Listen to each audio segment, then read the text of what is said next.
Hello everyone, what is happening? I'm your host Ayman Hassan and welcome back to another video here at Most Amazing Top 10. I'm sure many of you have seen shows where they're trying to detect ghosts or any sort of paranormal activity, but for these two people it was their actual lives and professions. Ed and Lorraine Warren were big paranormal investigators and authors who are linked to quite big cases of hauntings. Edward was a World War II Navy veteran who then taught himself how to become a demonologist, and Lorraine claims to be a clairvoyant, which means she can gain information about a place or person or thing using extrasensory perception, and she's also a light trance medium. I mean, I don't know what that means, but it sounds impressive. As per every video, guys, give this one a thumbs up and subscribe to the channel as well if you haven't already, and also check out Top 10 Hindi as well if you like paranormal content, because there's a lot of it there, plus there are subtitles. So I've given you the backstory, let's explore the cases. This is the top 10 scary cases investigated by Ed and Lorraine Warren. Starting us off with number 10 is the Perron family haunting. Why do all family hauntings start with them moving to a new house? I feel like that's the starting point of every horror film I've ever seen. But anyway, this case revolves around Roger and Carolyn Perron, who moved with their 5 daughters to a new home in Harrisville, Rhode Island. However, what they didn't know before moving in were the horrible things that took place in the house before they moved. 8 generations of the same family lived and died in that house, and the worst spirit there was called Bathsheba Sherman, who lived there with her 4 kids, 3 of which died in that house. These deaths caused a lot of suspicion to circulate around Sherman, and she was labeled a Satanist. She eventually hung herself in her backyard and began haunting the families that lived in the house. She wasn't all bad, I mean, she helped them with their chores, and she even played with their children. But the family also saw furniture moving on its own, they heard disembodied voices at different times of the day, and saw full ghost appearances. Sherman hated Carolyn as she was the mother and wife Sherman always wanted to be, and thus she used to slap and pinch Carolyn quite a bit. She even used to touch Roger inappropriately. Imagine a jealous female ghost. I mean, jealous females that are alive are bad enough, let alone a dead one. When they brought in Ed and Lorraine in 1974, that actually provoked Sherman even more, so that the Perrons actually just asked the Warrens to leave. Has anyone seen The Conjuring? Well, that's also based off this family. Little tidbit of information for you. Coming at number 9 is Annabelle. Just like the 2014 Conjuring spin-off, which I saw and was a bit spooked by, I'm not gonna lie. So the real story takes place in the year 1970 when a mum bought her daughter a Raggedy Ann doll from an antique store. Daughter put the doll in her bed and left her there. But soon enough, the doll started changing position, and initially they thought it was because the bed was being nudged or whatever the hell, but they soon changed their minds. The doll made itself even more at home, changing rooms even, and leaving notes around the house which read "Help Lou" and "Help me." They lived in a home with other people, and the doll even strangled one of the housemates' fiancés in bed. The last straw was when they came home one night to discover the doll covered in blood. Whose blood? I have no clue, let's just not think about it or talk about it. The duo called an expert who told them the spirit of the doll was called Annabelle, and she was a 7-year-old girl that was murdered years beforehand and was just left to rot in a field where the apartment now was. I want to say apartment, but it's probably like a very old house sort of thing. The spirit told the expert medium it wanted to stay and be loved by the family, so the housemates just let it be, not knowing that there was no little girl at all, and it was in fact a demon with behavioral problems. They called on the Warrens to investigate, and they concluded the doll was possessed by a demonic presence. Well, yeah, no shit. They performed a blessing at the house and then took the doll from them, and it's still in their occult museum to this day. At number 8, we have the Smurl haunting. This one centers around Janet and Jack Smurl and is also the basis of a film and some books, all titled The Haunted. Very appropriate. For 13 years, the Smurls experienced a series of hauntings. Strange markings would appear on their walls, television burst into flames, the spirits actually threw their dog into a wall, pushed one of their daughters down the stairs, their toilets flushed by themselves. I mean, I didn't even know ghosts poop, but that's good to know. And they even sexually assaulted Jack many times. When the Warrens were eventually called, they found 3 different demonic entities living in the house, and so they called a priest to perform an exorcism. While that was going on, Ed said he felt that the temperature drop in the house instantly and saw a dark mass appear just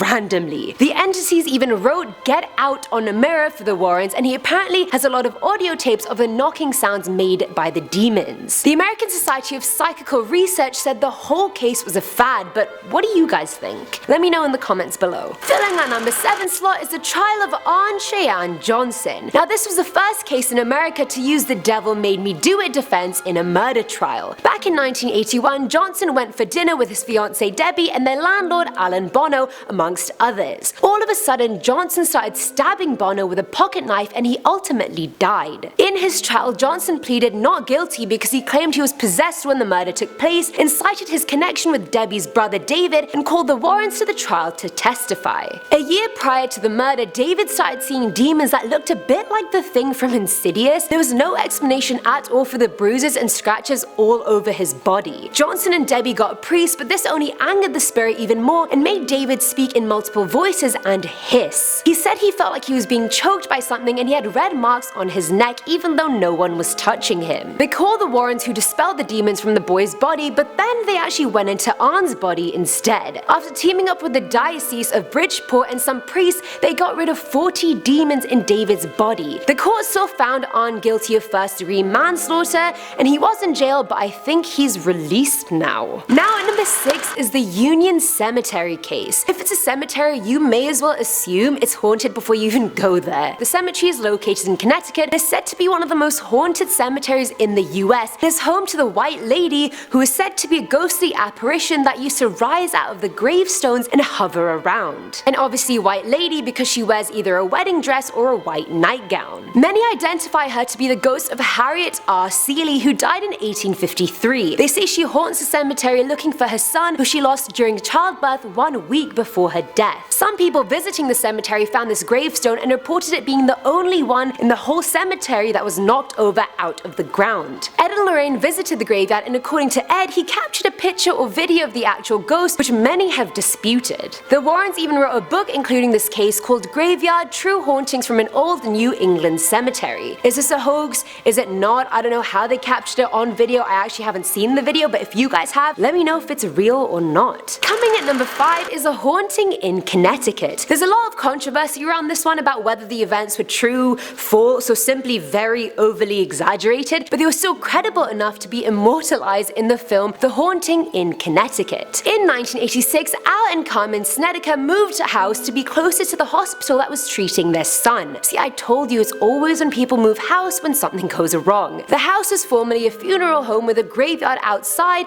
and a mortuary in the basement. Honestly, with those factors, they should have just almost expected getting haunted. Seriously. The couple reported seeing their dishes moving on their own, water turning blood red, lights flickering as always in every horror story, the smell of decaying flesh, and seeing the dead. They even claimed the spirits sodomized them. When they called in the Warrens, they found out that the spirits were angry because the morticians used to have sex with their dead bodies. What else can go wrong in this house? After 2 years, the couple finally moved out, and people still question if all of it is true till this day. At number 4 is the Borley Church haunting, and people say that this case is behind the movie The Nun, which is another extension of the Conjuring world. Did that franchise literally just turn every one of the Warrens' cases into a horror film? I mean, are they getting paid for this, at least royalties? If the next one is based on any of the cases I mentioned today, then mark my words, I called that. But anyway, the Warrens and some photographers visited Borley Church, located in southern England in the 1970s. They heard about a series of strange occurrences like a headless monk leaving cryptic messages on the walls, bells ringing for no reason, organ music playing by itself, which is creepy as hell, and even a dead nun walking around the premises at night.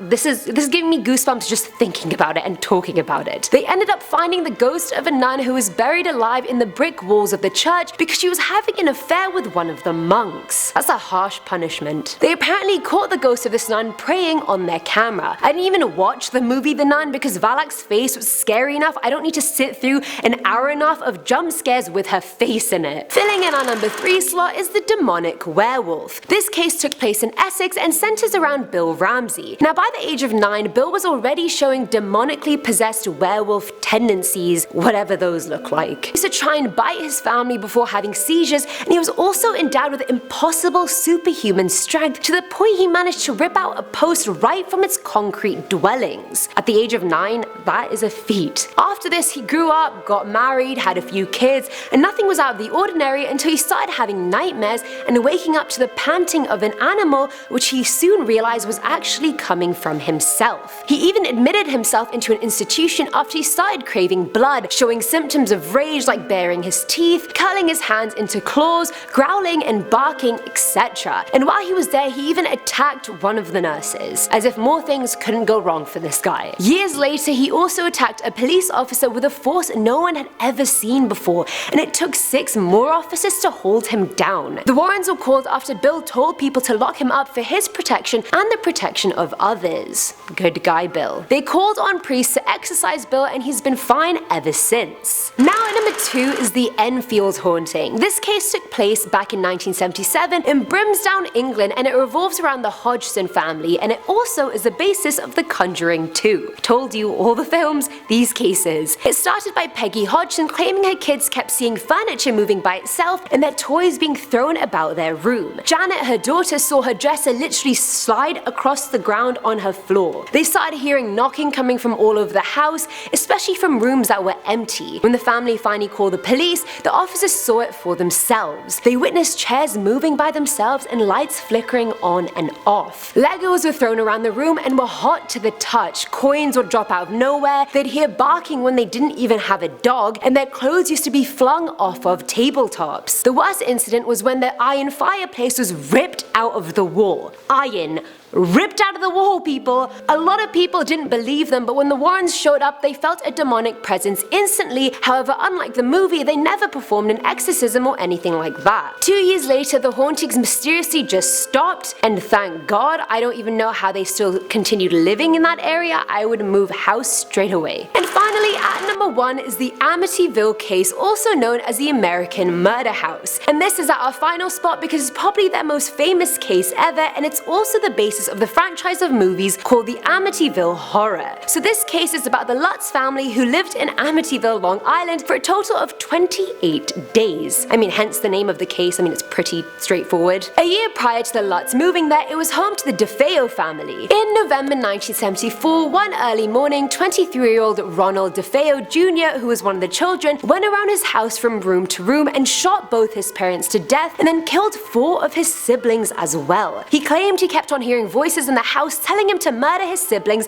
and his parents. So during the Lutz's time in the house, they experienced a series of horrific paranormal sights. They heard voices, they heard their doors banging, knives being thrown off the kitchen counters. George Lutz even apparently saw his wife levitating above their bed, and he was woken up every day at 3:15 a.m., the same time Ronald went on his killing rampage. They even claimed to see a red-eyed thing that looked like a pig and slime coming out of their walls. When Ed and Lorraine were invited into the house, they brought a TV crew with them and ended up getting a picture of a boy with glowing eyes. 28 days? I would have been out there in 10 minutes. And that's all for today's video, guys. Before this video, I had no idea who Ed and Lorraine Warren even were, let alone the fact they're behind probably all the Conjuring movies. Okay, if you guys were in each of these cases, which one would scare you the most? Mine would probably be the church one because ghost nuns, that's just a no from me. The Enfield one because that demon had zero remorse, or Annabelle actually. Let me know yours in the comments below. As always, I've been your host Ayman Hassan, and I'll see you next time.